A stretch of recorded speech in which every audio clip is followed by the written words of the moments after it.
अगर आपको पनीर पसंद है तो ये दो स्वादिष्ट रेसिपीज मिस मत कीजिए। तो आज हम पनीर से रेस्टोरेंट स्टाइल मलाई कोफ्ता बनाएंगे और साथ में मलाई लड्डू बनाकर तैयार करेंगे। किसी भी फेस्टिवल या खास मौके के लिए ये दोनों रेसिपीज एकदम परफेक्ट है।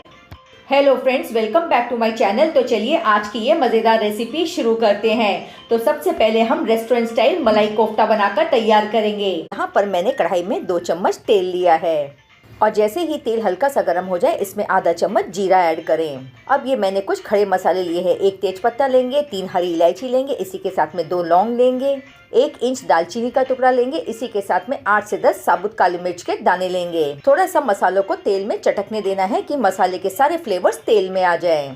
फिर इसमें 2 मीडियम साइज के स्लाइस किए हुए प्याज ऐड कर देंगे। अब चम्मच की सहायता से प्याज को लगातार चलाते हुए इसे हम तब तक भुनेंगे जब तक कि प्याज हल्का सा गोल्डन ब्राउन नहीं हो जाता है और थोड़ा सा सॉफ्ट नहीं हो जाता है। अगर आप भी रेस्टोरेंट स्टाइल मलाई कोफ्ता घर पर बनाने की सोच रहे हैं तो मेरी आपसे रिक्वेस्ट है कि आप वीडियो को अंत तक देखें।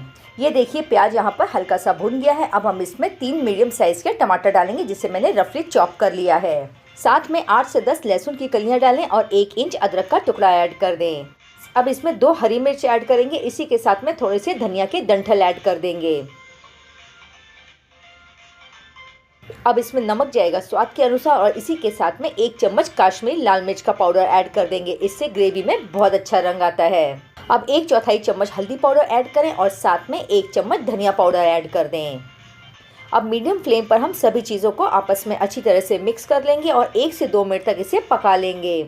आप देख सकते हैं मैंने इसमें धनिया के डंठल ऐड किए हैं। इसका फ्लेवर बहुत अच्छा होता है और इससे ग्रेवी में बहुत अच्छा फ्लेवर आता है। चलिए मैंने सभी चीज़ों को अच्छी तरह से 1 मिनट के लिए पका लिया है। अब हम इसमें पानी ऐड करेंगे। टमाटर अच्छी तरह से पक जाए इसलिए मैंने इसमें 1 कप पानी ऐड किया है। पानी ऐड करने के बाद में इसे एक बार चम्मच से स्टर कर लेंगे और ढक्कन रख के इसे 8 से 10 मिनट तक पका लेंगे जिससे कि टमाटर अच्छी तरह से सॉफ्ट हो जाए। ये लीजिए लगभग 10 मिनट के बाद में ढक्कन खोलकर चेक करते हैं। आप देख सकते हैं कि यहाँ पर सभी चीज़ें अच्छी तरह से पक चुकी हैं और टमाटर भी पूरी तरह से सॉफ्ट हो चुका है। तो अब हम इसमें से तेजपत्ता और दालचीनी निकालकर अलग कर लेंगे।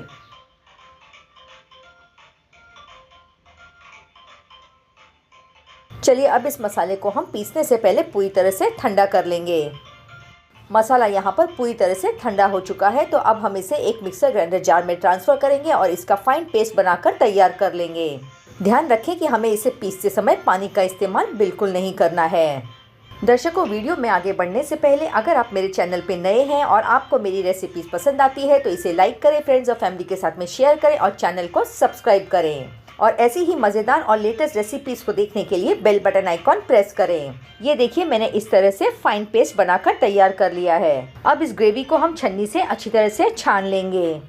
ग्रेवी को छानने से इसका टेक्सचर, इसकी कंसिस्टेंसी एकदम सिल्की और स्मूथ हो जाती है और ये स्टेप एकदम इम्पॉर्टेंट है। आपको इसे बिल्कुल भी स्किप नहीं करना है। ये लीजिए मैंने ग्रेवी को अच्छी तरह से छान लिया है। अब आप देख सकते हैं कि ग्रेवी का कलर और इसकी कंसिस्टेंसी कितनी स्मूथ है। चलिए अब नेक्स्ट स्टेप में हम यहाँ पर कढ़ाई या पैन में 1 चम्मच बटर ऐड करेंगे। जैसे ही बटर हल्का सा मेल्ट हो जाए हम इसमें 1 चम्मच कश्मीरी लाल मिर्च का पाउडर ऐड करेंगे। इस समय गैस की फ्लेम को एकदम लो रखें और कश्मीरी लाल मिर्च डालने के बाद में तुरंत इसे चम्मच से अच्छी तरह से मिक्स कर लें। इस समय अगर आप गैस की फ्लेम को हाई रखेंगे तो कश्मीरी लाल मिर्च का पाउडर जल जाएगा और ग्रेवी का कलर ख़राब हो जाएगा। चलिए अब हम इसमें ग्रेवी डाल देते हैं जो हमने छान के रखी थी और इसे अच्छी तरह से चम्मच की सहायता से मिक्स कर लेंगे। ये देखिए इस तरह से ग्रेवी को आपको अच्छी तरह से मिक्स कर देना है। इसके बाद में हम इसकी कंसिस्टेंसी चेक करेंगे।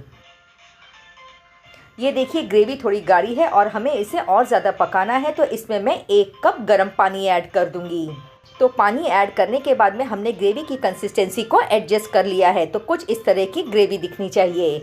तो अब आपको मीडियम फ्लेम पर ग्रेवी को लगातार चम्मच की सहायता से चलाते हुए 5 से 6 मिनट तक इसे पका लेना है जब तक कि इसमें एक बढ़िया सा उबाल नहीं आ जाता है। और इस स्टेज पर ग्रेवी को पकाना बहुत ज़रूरी है। इस स्टेज पर ग्रेवी को टेस्ट कर ले। अगर इसमें नमक कम हो तो नमक एडजस्ट कर ले। तो यहाँ पर मैंने थोड़ा सा नमक ऐड किया है। अब टमाटर की टैंगीनेस और खटास को एडजस्ट करने के लिए मैंने यहाँ पर आधा चम्मच चीनी ऐड की है। अब हम इसमें 2 चम्मच फ्रेश क्रीम ऐड करेंगे। अगर आपके पास में क्रीम नहीं है तो आप यहाँ पर 2 चम्मच दूध की मलाई ऐड कर सकते हैं। इसी के साथ में ग्रेवी में बढ़िया सी थिकनेस और रिचनेस लाने के लिए यहाँ पर मैंने 2 चम्मच काजू का पेस्ट ऐड किया है। 8 से 10 काजू को गर्म पानी में कुछ देर के लिए भिगो कर रखें, फिर इसे मिक्सर ग्राइंडर जार में डालें और इसका पेस्ट बनाकर तैयार कर लें।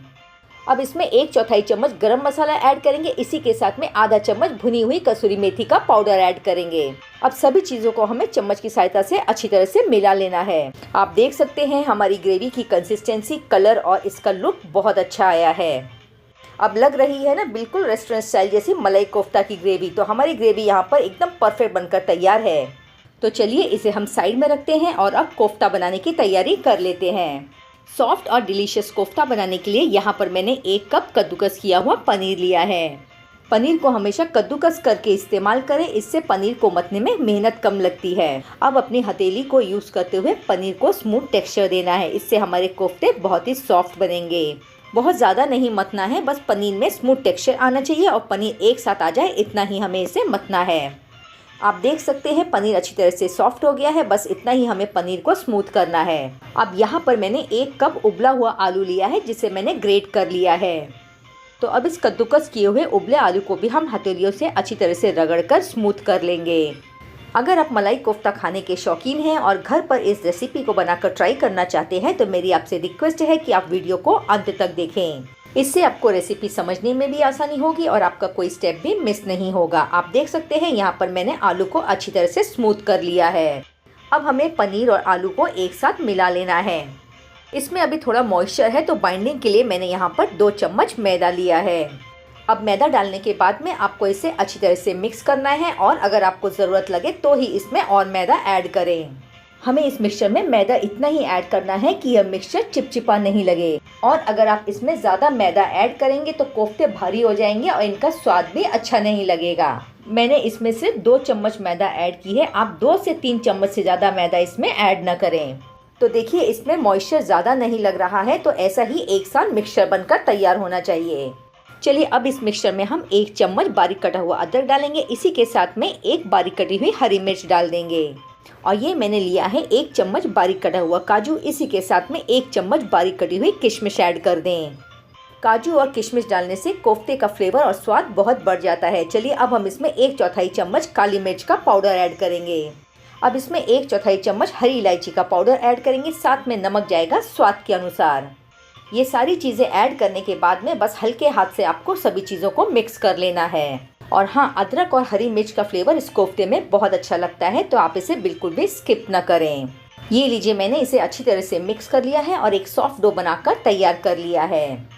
कोफ्ता बनाने के लिए थोड़ा सा मिक्सचर हथेलियों के बीच में रखें और हल्के हाथ से दबाते हुए इसे गोल गोल बनाकर तैयार कर लें। इस तरह से छोटी सी बॉल बनाकर तैयार कर लें और ध्यान रखिए कि कोफ्ते में बिल्कुल भी क्रैक नहीं होना चाहिए और कोफ्ते एकदम स्मूथ टेक्सचर के होने चाहिए।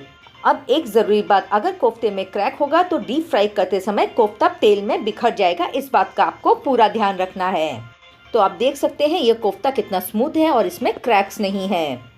चलिए अब हमें कॉर्नफ्लावर लेना है और कोफ्ते के ऊपर कॉर्नफ्लावर की कोटिंग करनी है। फिर से हथेली के बीच में रखकर कोफ्ते को शेप दे देना है। इससे जो एक्सेस कॉर्नफ्लावर है वो निकल जाएगा और फिर से कोफ्ता बहुत ज़्यादा स्मूथ हो जाएगा। कोफ्ते को कॉर्नफ्लावर में कोट करने से इसका बढ़िया शेप बना रहता है और तेल में ये बिखरते नहीं हैं। परफेक्ट कोफ्ते बनाने के लिए सभी टिप्स और ट्रिक्स फॉलो करें, जिससे कि कोफ्ते रेस्टोरेंट स्टाइल जैसे सॉफ्ट बनेंगे। तो बस इसी तरह से मिक्सचर में से हमें सभी कोफ्ते बनाकर तैयार कर लेने हैं। चलिए मिक्सचर में से हमने कोफ्ते को शेप दे दिया है, अब हमें इन्हें फ्राई करना है। कोफ्ता बनाने के लिए तेल का सही टेम्परेचर होना एकदम ज़रूरी है। मिश्रण का छोटा सा हिस्सा लें और इसे तेल में डालकर चेक करें। आप देख सकते हैं कि इसमें छोटे छोटे हल्के से बबल्स आ रहे हैं, इसका मतलब तेल यहाँ पर बहुत ज़्यादा गर्म नहीं है। अब हम एक एक करके धीरे धीरे सारे कोफ्ते तेल में डालते जाएंगे और ध्यान रखें कि उतने ही कोफ्ते तेल में डालें जितनी कढ़ाई में जगह हो।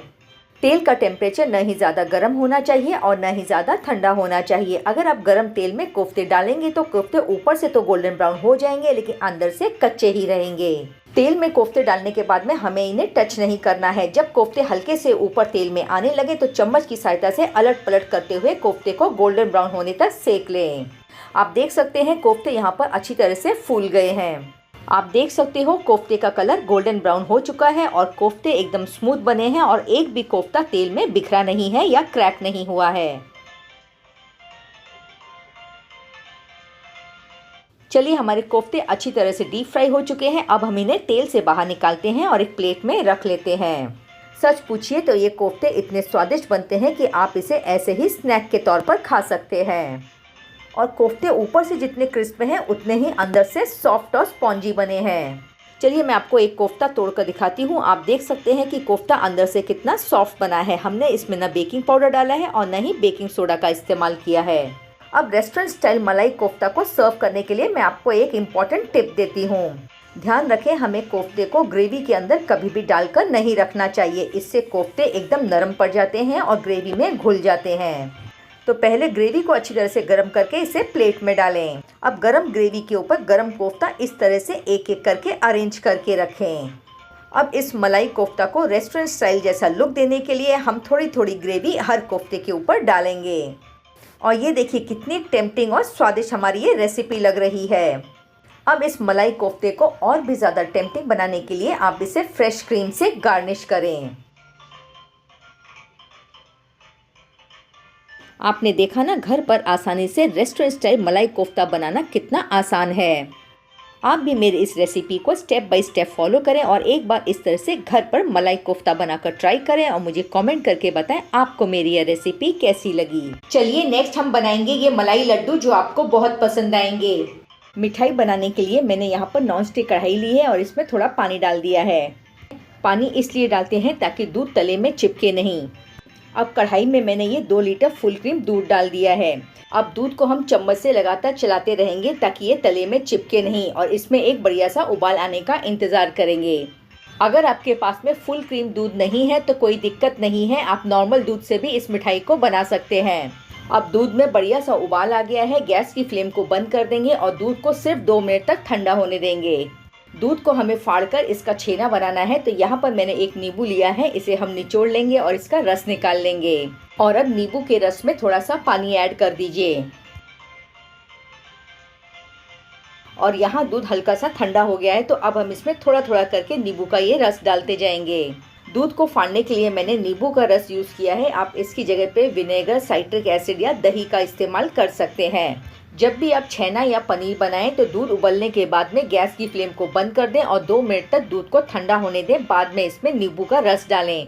इससे छेना या पनीर बहुत ही सॉफ्ट बनता है। अब आप देख सकते हैं दूध अच्छी तरह से फट गया है और पानी और छेना अलग हो गया है। अब इस फटे हुए दूध को हम 5 मिनट तक ऐसे ही पड़े रहने देंगे। बाद में हम इसे छानेंगे। अब इसे छानने के लिए एक पतला कपड़ा लें और उसमें ये फटा हुआ दूध डाल दें और छेने को अलग कर लें। इस तरह से इसकी पोटली बना लें और हल्के हाथ से दबाते हुए इसमें से एक्स्ट्रा पानी निकाल लें। और बर्तन में ये जो पानी है इसे आप बिल्कुल भी फेंके नहीं, ये बहुत ही पौष्टिक होता है। इससे आप आटा गूंदने या फिर ग्रेवी वाली सब्जी में यूज़ कर सकते हैं। लेकिन आज मैं इस पानी से कढ़ी बनाऊंगी तो ये पानी को मैं फ्रिज में रख कर आती हूँ। अब ये जो छेना या पनीर है इसे हमें पानी से 2 से 3 बार अच्छी तरह से धोकर साफ़ कर लेना है ताकि इसमें से नींबू का फ्लेवर निकल जाए। ये मिठाई खाने में हल्की और बनाने में सरल होती है और इसे बनाने में ज़्यादा समय नहीं लगता है। छेना अच्छी तरह से क्लीन हो गया है तो अब हम इसमें से पूरा पानी निकाल लेंगे। इस तरह से पोटली बनाएं और हल्के हाथों से प्रेस करते हुए इसका एक्स्ट्रा पानी निचोड़ लें। इस छेने को हम एक बड़े बर्तन में निकाल लेंगे और फिर इसे हल्के हाथों से मसल लेंगे ताकि ये और भी ज़्यादा सॉफ्ट हो जाए। इस तरह से आप सब्जी बनाने के लिए घर पर पनीर भी बनाकर तैयार कर सकते हैं। मिठाई बनाने के लिए मैंने घर पर पनीर बनाकर तैयार किया है और अगर आपके पास में समय की कमी है तो आप बाज़ार का पनीर भी यूज़ कर सकते हैं। अगर आप बाज़ार का पनीर यूज़ कर रहे हैं तो इसे कद्दूकस कर लें और फिर इससे मिठाई बनाएं। लीजिए छेना या पनीर एकदम सॉफ्ट हो गया है, इसे हम अभी साइड में रखेंगे। और ये मैंने नॉनस्टिक कढ़ाई में थोड़ा सा पानी डाल दिया है। अब हम इसमें आधा लीटर दूध ऐड करेंगे। अब मीडियम फ्लेम पर इस दूध को चम्मच से लगातार चलाते हुए हम तब तक पकाएंगे जब तक कि ये आधा नहीं हो जाता है। अब ये दूध काफ़ी गाढ़ा हो गया है और पकने के बाद लगभग 1 कप दूध है। अब मैं इसमें थोड़ी सी ताज़े दूध की मलाई ऐड करूंगी। अगर आपके पास में मलाई हो तो इसमें डालें, नहीं तो आप इसे स्किप कर सकते हैं। अब मिठास के लिए मैं इसमें आधा कप चीनी डालूंगी। आप अपने स्वाद के अनुसार चीनी की मात्रा को कम या ज़्यादा कर सकते हैं। अब बढ़िया से फ्लेवर और खुशबू के लिए इसमें कुछ केसर के धागे और थोड़ा सा इलायची का पाउडर ऐड करेंगे। इसे 1 से 2 मिनट तक और पकाने के बाद में इसमें हम ये छेना या पनीर ऐड कर देंगे। त्योहारों पर जब खूब सारे काम होते हैं और समय की कमी होती है तब आप ये झटपट मिठाई को बनाकर तैयार कर सकते हैं। इस मिठाई को मैं रक्षाबंधन और दिवाली पर ज़रूर बनाती हूँ। आप इस मिठाई को कब बना रहे हैं ये मुझे कमेंट करके बताएं। चलिए अब यहाँ पर मैंने छेना को कढ़ाई में डाल दिया है। अब गैस की फ्लेम को मीडियम टू हाई कर लें और इसे चम्मच से लगातार चलाते रहें। अब इस मिश्रण को तब तक पकाना है जब तक कि ये एकदम गाढ़ा नहीं हो जाता है और इसका पूरा दूध सूख नहीं जाता है।